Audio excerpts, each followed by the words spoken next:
마이크로소프트 클라우드 서비스에 장애가 발생해 전 세계적으로 통신 대란이 일고 있습니다. 도널드 트럼프 전 대통령이 93분간의 대통령 후보 수락 연설을 통해 쇠락하는 미국을 구해내고 불법 이민 침공을 저지하며 한국 등에서의 전쟁 망령을 차단하겠다고 강조했습니다. 조 바이든 대통령이 민주당 대통령 후보를 사퇴하는 순간이 임박해지고 있다고 미 언론들이 일제히 보도했습니다. 미국의 해안 도시들이 매년 조금씩 가라앉고 있고 진행 속도가 빨라지고 있다는 연구 결과가 발표됐습니다. 심장마비 응급 상황에서 하늘을 나는 드론이 구급차보다 빠르게 사람을 살리는 역할을 할 수 있는 것으로 나타났습니다. 시청자 여러분 안녕하십니까? 워싱턴 뉴스 투데이입니다. 마이크로소프트 클라우드 서비스에 장애가 발생해 전 세계적으로 통신 대란이 일고 있습니다. 방송국, 의료기관, 호텔, 금융 등 수많은 기업들이 IT 중단에 직면하고 있습니다. 김미영 기자의 보도입니다. 마이크로소프트의 클라우드 서비스에서 보안 프로그램 업데이트 도중 오류가 발생했습니다. 이로 인해 항공편 운항이 중단되고 각종 서비스에 차질이 생기는 초유의 사태가 발생했습니다. 전 세계 곳곳에서 죽음의 블루 스크린으로 불리는 오류가 동시다발적으로 일어난 것입니다.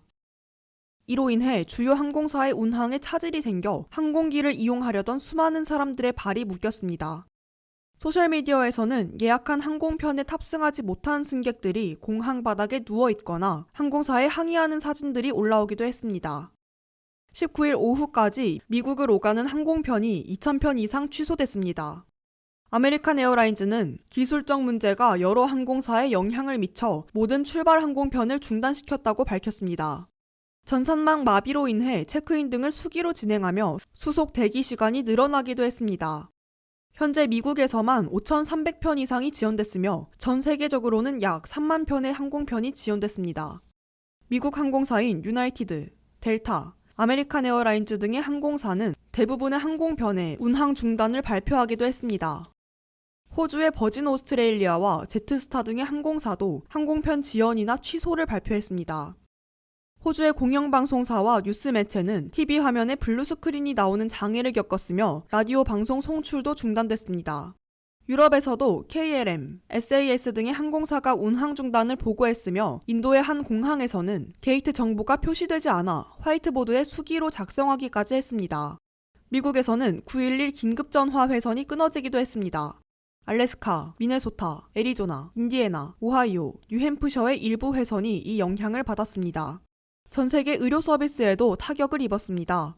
각종 수술과 방사선 치료 예약이 취소됐으며 전자의료 차트에 접근이 막혔습니다. 이로 인해 처방전과 의료 차트 등을 수기로 작성해야 하는 문제가 발생하기도 했습니다. 런던의 증권거래소는 4시간 동안 시스템이 중단됐다가 복구되기도 했습니다. 이 문제는 사이버 보안 거대 기업인 크라우드 스트라이크의 소프트웨어 업데이트와 관련 있는 것으로 밝혀졌습니다. 크라우드 스트라이크의 CEO 조지 커츠는 19일 오전 이것은 보안 사고나 사이버 공격이 아니라며 고객에게 끼친 영향에 대해 깊이 사과한다고 전했습니다.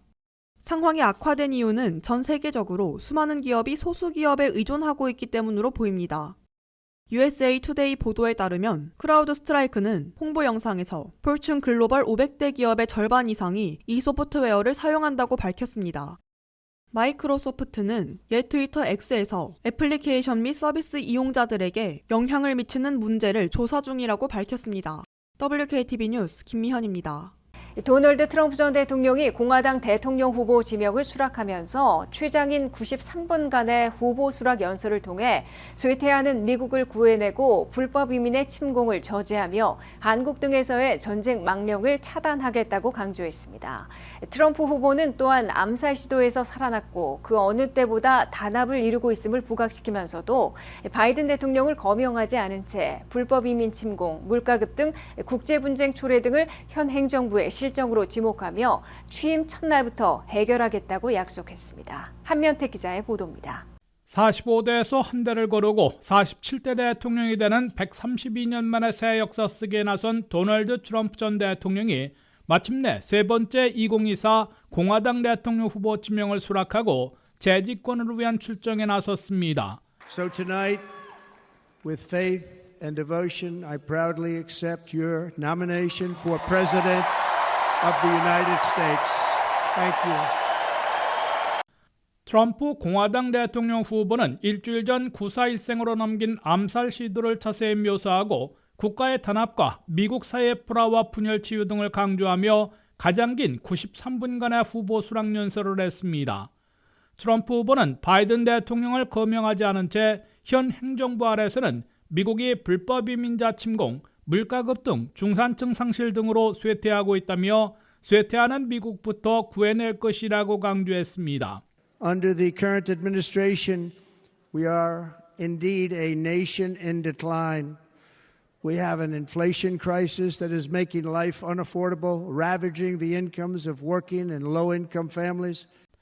트럼프 후보는 불법 이민자들의 침공을 막지 않는다면 미국에는 어떤 희망도 없다며 우리는 남부 국경의 침략을 중단시킬 것이며 이를 매우 빨리 할 것이라고 다짐했습니다. But no hope or dream we have for America can succeed unless we stop the illegal immigrant invasion, the worst that's ever been seen anywhere in the world. There's never been an invasion like this anywhere. Third world countries would. 트럼프 후보는 또 자신이 다시 집권하면은 인플레이션 위기를 즉각 끝낼 것이라고 약속했습니다.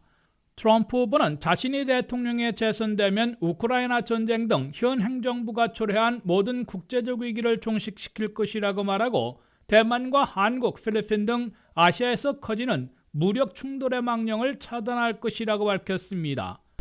트럼프 후보는 김정은과 잘 지낸 덕분에 미사일 발사를 중지시켰으나 요즘 다시 도발을 이어가고 있다고 지적하고 그러나 김정은도 나를 그리워하며 나의 복귀를 원하고 있을 것이라고 밝혔습니다. We stopped the missile launches from North Korea. Now North Korea is acting up again, but when we get back, I get along with him. He'd like to see me back too. I think he misses me, if you want to know the truth. 트럼프 후보는 이에 비해 중국이 우리의 기준에 동의하지 않는다면 중국산 전기차에 100% 내지 200% 관세를 부과해 미국에서는 팔지 못하도록 만들고 미국의 제조업 공장을 더 많이 지어 제조업 슈퍼파워로 부상시킬 것이라고 다짐했습니다. 2016년과 2020년에 이어 세 번째로 2024 공화당 대통령 후보로 공식 선출된 트럼프 후보는 앞으로 100여일 남은 선거일까지 트럼피즘의 전도사로 나선 제디 벤스 부통령 후보와 손잡고 백악관 탈환은 물론 공화당의 상하원 차지로 석권하려는 파이널 푸시에 돌입하고 있습니다. 트럼프 공화당 대통령 후보가 11월 5일 선거에서 당선되면 132년 만에 한 달을 걸러 재집권하는 미국 대통령 기록을 세우게 됩니다. 현재까지 유일한 사례는 글로버 클리블랜드 대통령이 22대 대통령을 역임하고 낙선했다가 1892년 선거에서 24대 대통령으로 재집권에 성공한 것이어서 이번이 45대와 한 대를 거르고 47대 대통령이 되는 두 번째 기록이 됩니다. WKTV 뉴스 한면택입니다. 조 바이든 대통령이 끝내 민주당 대통령 후보에서 사퇴하는 순간이 임박해지고 있는 것으로 보입니다. 바이든 선거본부는 아직도 공개적으로는 완주를 강조하고 있지만 낸시 펠로시 전 하원 의장을 중심으로 민주당 최고 지도부는 동료 의원들에게 바이든의 후보 사퇴가 시간 문제라고 밝히고 있는 것으로 보도되고 있습니다. 트럼프를 물리칠 최적의 대통령 후보임을 자임해온 조 바이든 대통령이 끝내 민주당 대통령 후보를 내놓고 백악관의 레이스에서 하차할 채비를 하고 있는 것으로 워싱턴 포스트, 뉴욕타임스, 월스트리트 저널 등 미 언론들이 일제히 보도하고 있습니다. 바이든 대통령의 후보 사퇴는 이제 시간 문제로 간주되고 있다고 월스트리트 저널은 규정하고 수요일 내 최종 결단을 내리게 될 것으로 내다봤습니다. 낸시 펠로시 전 하원 의장이자 명예 하원 의장은 동료 민주당 하원 의원들에게 바이든 대통령이 곧 후보를 사퇴하게 될 것이라고 밝힌 것으로 워싱턴 포스트는 전했습니다. 바이든 대통령의 측근으로 최대 경합지 펜실베니아를 대표하는 밥 케이시 연방 상원의원마저 바이든 재선 캠페인이 거의 끝나가고 있는 것으로 보인다고 인정했습니다. 바이든 대통령은 코비드에 확진돼 델라웨어 별장에서 격리됐는데 정치적으로도 더욱 고립무원에 빠졌으며 경합지 승산이 희박해지고 돈줄이 막히는 등 사면 초과에 몰려 결국 대통령 후보 사퇴라는 결단을 내리려는 것으로 해석됩니다. 첫째, 바이든 대통령은 여론 지지율이 계속 하락하며 백악관 주인을 판가름할 7대 경합지에서 승산이 희박해지고 있습니다. CBS 뉴스가 18일 발표한 새 여론 지지율에선 바이든 47대 트럼프 52%, 5%포인트 차로 나타나 7월 3일에 2%포인트 차보다 더 벌어졌습니다. 특히 민주당 내부 조사인 블루로즈 리서치의 경합지 조사에선 바이든 대통령이 7대 경합지들에서 모두 패배하는 것은 물론 버지니아, 미네소타, 뉴멕시코, 뉴햄프셔, 메인 등 블루 스테이트들까지 위험해 선거인단 확보에서 참패하고 상하원 선거에서도 악영향을 미칠 것으로 나타났습니다. 둘째, 민주당 상하원 의원들이 잇따라 후보 사퇴를 공개 요구하고 있고 낸시 펠로시, 하킴 제프리, 척 슈머 등 민주당 의회 최고 지도부가 직접 바이든 대통령에게 민주당이 백악관과 상하원을 모두 빼앗기는 참패를 예고하는 새 데이터들을 제시하고 후보 사퇴를 강권하고 있는 것으로 알려지고 있습니다. 셋째, 월가의 큰손들과 거액 기부자들이 지난 17일 맨하튼에서 모임을 갖고 바이든 대통령이 사퇴할 때까지 대선은 물론 의회 선거전에서도 민주당에게는 기부금을 내지 않기로 민주당 최고 지도부에게 밝혔습니다. 조 바이든 대통령이 이르면 이번 주말, 늦어도 다음 주 중에 대통령 후보에서 사퇴하면 카말라 해리스 부통령이 대체 후보로서 가장 유력한 것으로 미 언론들은 내다보고 있습니다. 바이든 사퇴 시에 민주당은 한 명의 대체 후보로 지지세가 몰릴 경우 8월 1일부터 7일까지 화상으로 실시하는 롤콜 보트에서 새로운 대통령 후보를 결정하고 8월 19일부터 22일까지 열리는 시카고 전당대회에서 새 후보를 공식 선출하면 됩니다. 복수의 대체 후보들이 나설 경우 시카고 전당대회에서 3,900명의 약속 대의원들이 투표로 새 후보를 선출하게 되는데 과반을 넘는 후보가 없을 경우 당 지도부와 선출직들로 구성된 700명의 슈퍼 대의원들이 투표에 가세해 과반 득표자가 나올 때까지 투표를 실시해 새 대통령 후보를 선출하게 됩니다. 바이든 사퇴 시 2억 달러나 되는 선거 자금은 잉여 자금으로 간주돼 해리스가 대체 후보가 될 경우 가장 확실하게 전액을 넘길 수 있게 되지만 다른 후보가 새 대통령 후보가 되면 먼저 DNC 민주당 전국위원회 또는 슈퍼팩으로 이전한 후에 새 후보에게 지원하는 절차를 거치게 되며 한도가 부과될 수도 있습니다. 미국의 해안 도시들이 가라앉고 있다는 연구 결과가 발표됐습니다. 미 과학저널 네이처에 실린 연구에 따르면 이상기후 변화로 대부분의 해안 도시가 홍수와 같은 자연재해로 해수면이 상승하고 있고 과도한 자원 개발도 지반 침하에 영향을 주는 것으로 보고했습니다. 안혜린 기자입니다. 뉴올리언스와 뉴욕시, 마이애미, 샌프란시스코 남부 등 해안을 따라 있는 미국의 많은 도시 지반이 조금씩 가라앉고 있습니다.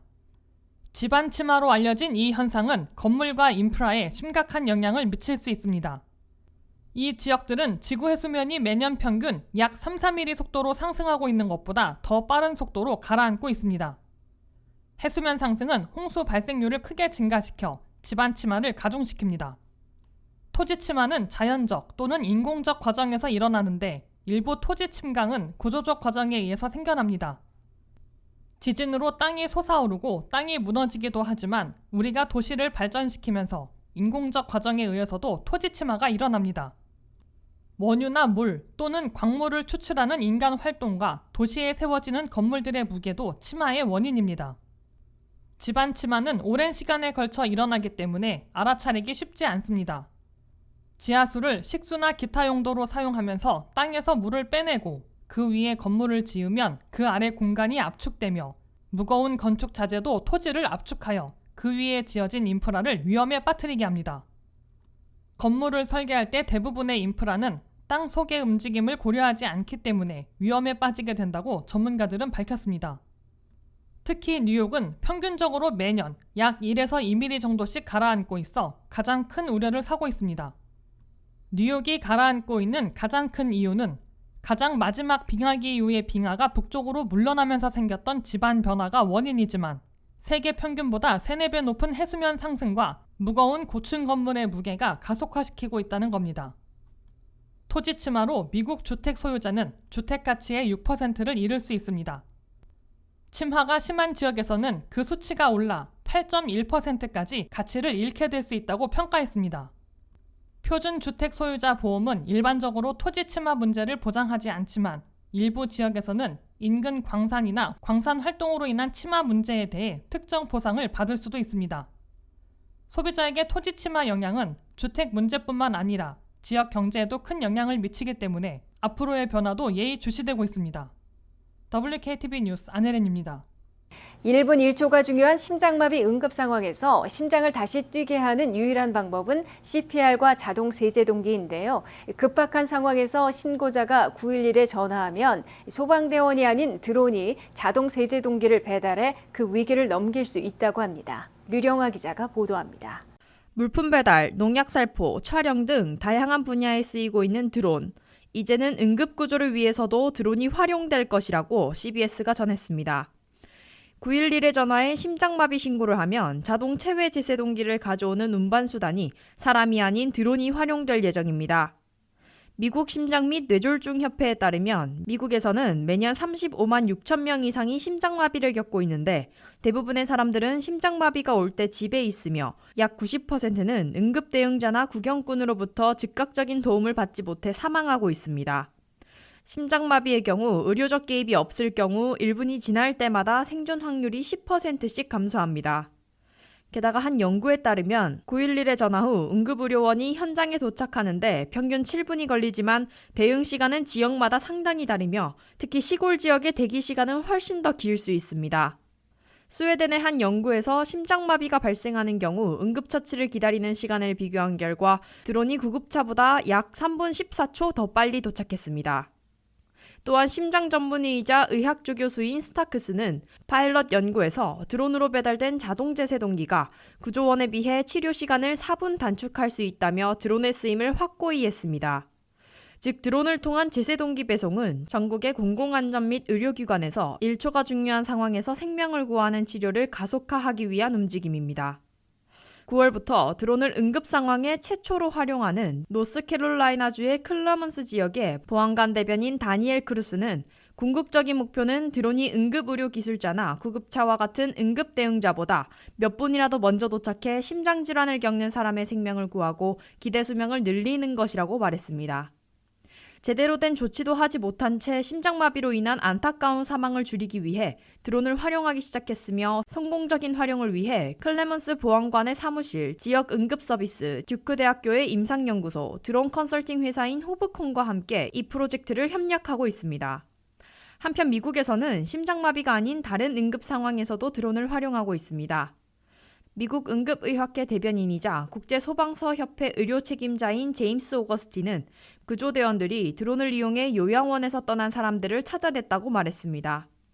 플로리다에서는 약물 과다 복용 환자와 심각한 외상 또는 잠재적 익사 환자 구조에 대한 구제책을 제공하기 위해 드론을 사용할 예정이라며 준비 프로그램을 진행하고 있습니다.